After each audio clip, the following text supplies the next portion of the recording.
Hello friends, Namrata art and craft ಚಾನಲ್ಗೆ ನಿಮಗೆಲ್ಲರಿಗೂ ಸ್ವಾಗತ.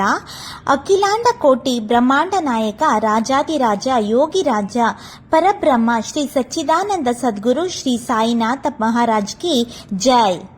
ಶಿರಡಿ ಸಾಯಿಬಾಬಾ ರವರ ದಿವ್ಯ ಸಾನ್ನಿಧ್ಯವನ್ನು ದೇವಾಲಯದ ಮೂಲೆ ಮೂಲೆಗಳಲ್ಲಿ ಅನುಭವಿಸುವ ಭಕ್ತಿ ಮತ್ತು ಆಧ್ಯಾತ್ಮಿಕತೆಯ ಪವಿತ್ರ ನೆಲೆಯಾಗಿರುವ ಸಾಯಿ ಮಂದಿರ ಮಲ್ಲೇಶ್ವರಂಗೆ ನಿಮಗೆಲ್ಲರಿಗೂ ಸುಸ್ವಾಗತ. ಮಲ್ಲೇಶ್ವರಂನಲ್ಲಿರುವ ಶ್ರೀ ಸಾಯಿ ಮಂಡಳಿಯು 1941ರಲ್ಲಿ ಪ್ರಾರಂಭವಾಯಿತು ಮತ್ತು 1957ರಲ್ಲಿ ದಿವಂಗತ ಎಸ್ ರಾಜ್ ಅಯ್ಯಂಗಾರ್ ಅವರ ಸಂಸ್ಥಾಪಕ ಅಧ್ಯಕ್ಷರಾಗಿ ನೋಂದಾಯಿತ ಸಂಸ್ಥೆಯಾಗಿ ಸಂಯೋಜಿಸಲ್ಪಟ್ಟಿದೆ. ಈ ಸಾಯಿ ಮಂಡಳಿಯು ಮಲ್ಲೇಶ್ವರಂನ 15ನೇ ಕ್ರಾಸ್ ಸಂಪಿಗೆ ರೋಡಿನಲ್ಲಿ ನೆಲೆಗೊಂಡಿದೆ. ಇಲ್ಲಿ ಭಕ್ತಾದಿಗಳು ಸಲ್ಲಿಸಬಹುದಾದಂತಹ ವಿಶೇಷ ಸೇವೆಗಳೆಂದರೆ ಧೂಪಾರತಿ. ಇದು ಗುರುವಾರ ಮತ್ತು ಶನಿವಾರ ಸಂಜೆ 6 ಗಂಟೆಗೆ ನೆರವೇರುತ್ತದೆ. ವಿಶೇಷ ಮಧ್ಯಾಹ್ನದ ಆರತಿ ಇದು ಶಿರಡಿ ಮಾದರಿಯಲ್ಲಿ ಮಾಡಲಾಗುತ್ತದೆ. ಇದು ಭಾನುವಾರ ಮಧ್ಯಾಹ್ನ 12 ಗಂಟೆಗೆ ನೆರವೇರುತ್ತದೆ. ಶೇಷಾರತಿ ಇದು ಶಿರಡಿಯ ಮಾದರಿಯಲ್ಲಿ, ಇದು ಸೋಮವಾರ ರಾತ್ರಿ 8:15ಗೆ ಈ ಆರತಿಯನ್ನ ಮಾಡಲಾಗುತ್ತೆ. ವಿಶೇಷ ಭಜನೆಗಳು ಇದು ಗುರುವಾರದ ದಿನ ಸಂಜೆ 7ರಿಂದ 9 ಗಂಟೆಯವರೆಗೆ ನೆರವೇರಿಸಲಾಗುತ್ತದೆ. ರುದ್ರಾಭಿಷೇಕ ಮೂಲಮೂರ್ತಿಗೆ ಇದು ಭಾನುವಾರ ಬೆಳಗ್ಗೆ 7:45ಕ್ಕೆ ಮಾಡಲಾಗುತ್ತದೆ. ಸಾಯಿ ನಾಮ ಜಪ ಇದು ಭಾನುವಾರ ಸಂಜೆ 5ರಿಂದ 6 ಗಂಟೆಯವರೆಗೆ ಈ ವಿಶೇಷ ಸೇವೆಗಳನ್ನ ಮಾಡಲಾಗುತ್ತೆ. ನಂತರ ದಿನನಿತ್ಯದ ಪೂಜೆಗಳೆಂದರೆ ಬೆಳಗ್ಗೆ 6:30 ಗಂಟೆಗೆ ಕಾಕದಾರತಿಯನ್ನ ಮಾಡಲಾಗುತ್ತದೆ. ನಂತರ ಬೆಳಗ್ಗೆ 7ರಿಂದ 11:30ವರೆಗೆ ವಿಷ್ಣು ಸಹಸ್ರ ನಾಮಾವಳಿ ಪಾರಾಯಣವನ್ನ ಇಲ್ಲಿ ನೆರವೇರಿಸಲಾಗುತ್ತದೆ. ಬೆಳಗ್ಗೆ 7ವರೆಗೆ ಅಭಿಷೇಕವನ್ನ ನೆರವೇರಿಸಲಾಗುತ್ತದೆ.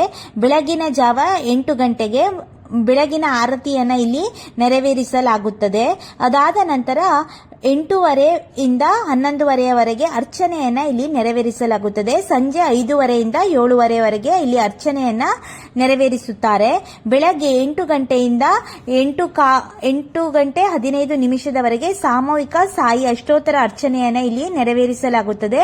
ಮಧ್ಯಾಹ್ನ 12 ಗಂಟೆ ಗುರುವಾರ 11:30ವರೆಗೆ ಆರತಿಯನ್ನ ಇಲ್ಲಿ ನೆರವೇರಿಸಲಾಗುತ್ತದೆ. ಸಂಜೆ 6 ಗಂಟೆಗೆ ಆರತಿಯನ್ನ ನೆರವೇರಿಸಲಾಗುತ್ತದೆ ಮತ್ತು ಸಂಜೆ 6 ಗಂಟೆ 15 ನಿಮಿಷಕ್ಕೆ ಭಗವದ್ಗೀತಾ ಪಾರಾಯಣವನ್ನ ಇಲ್ಲಿ ಪಠಿಸುತ್ತಾರೆ.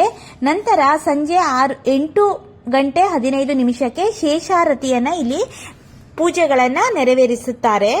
ಗುರುವಾರ ಬಂತೆಂದರೆ ಭಕ್ತರು ಸಾಯಿಬಾಬಾರ ದೇವಸ್ಥಾನವನ್ನು, ರಾಘವೇಂದ್ರ ಸ್ವಾಮಿಗಳ ಸನ್ನಿಧಾನವನ್ನು ಹುಡುಕಿ ಹೊರಡುತ್ತಾರೆ. ಅದೇ ರೀತಿ ನೀವು ಸಾಯಿಬಾಬಾ ದೇವಸ್ಥಾನದ ದರ್ಶನ ಪಡೆಯಬೇಕೆಂದುಕೊಂಡಿದ್ದರೆ ತಪ್ಪದೆ ಬೆಂಗಳೂರಿನ 15ನೇ ಕ್ರಾಸ್ನಲ್ಲಿರುವಂತಹ ಸಂಪಿಗೆ ರೋಡಿನಲ್ಲಿರುವ ಈ ಸಾಯಿ ಮಂಡಳಿಗೆ ಒಮ್ಮೆ ಆದರೂ ಭೇಟಿ ನೀಡಿ. ಬೆಂಗಳೂರಿನಲ್ಲಿ ಇದು ತುಂಬಾನೇ ಹೆಸರುವಾಸಿಯಾದಂತಹ ಒಂದು ದೇವಸ್ಥಾನವಾಗಿದೆ. ನೀವು ಸಾಯಿ ದೇವರ ಭಕ್ತರಾಗಿದ್ದರೆ ದಯವಿಟ್ಟು ಒಮ್ಮೆ ನಿಮ್ಮ ಜೀವನದಲ್ಲಿ ಮಲ್ಲೇಶ್ವರಂಗೆ ಹೋದಾಗ ಇದರ ಪಕ್ಕದಲ್ಲೇ ಕಾಡು ಮಲ್ಲೇಶ್ವರ ದೇವಸ್ಥಾನವನ್ನ ಕೂಡ ನೀವು ವಿಸಿಟ್ ನ ಮಾಡಬಹುದು. ಇದರ ಪಕ್ಕದಲ್ಲೇ ಈ ಸಾಯಿ ಮಂಡಳಿ ಸಾಯಿಯ ದೇವರ ಒಂದು ಆಶೀರ್ವಾದವನ್ನು ಸಹ ನೀವು ಪಡೆಯಬಹುದು. ಹಾಗೆ ನೀವು ಈ 15ನೇ ಕ್ರಾಸಿನಲ್ಲಿ ಬಂದಾಗ ಮಲ್ಲೇಶ್ವರನಲ್ಲಿ ಸ್ಟ್ರೀಟ್ ಶಾಪಿಂಗ್ ಕೂಡ ನೀವು ಮಾಡಬಹುದು. ಹಾಗೆ ಈ ಮಲ್ಲೇಶ್ವರನಲ್ಲಿ ತುಂಬಾ ದೇವಸ್ಥಾನಗಳಿಗೆ ನೀವು ವಿಸಿಟ್ ನ ಕೂಡ ಮಾಡಬಹುದು. ಈ ಎಲ್ಲ ಮಾಹಿತಿಗಳು ನಿಮ್ಗೆ ಏನಾದ್ರೂ ಇಷ್ಟ ಆದರೆ ಪ್ಲೀಸ್ ಲೈಕ್ ಮಾಡಿ, ಶೇರ್ ಮಾಡಿ, ಸಬ್ಸ್ಕ್ರೈಬ್ ಮಾಡಿ. Thank you.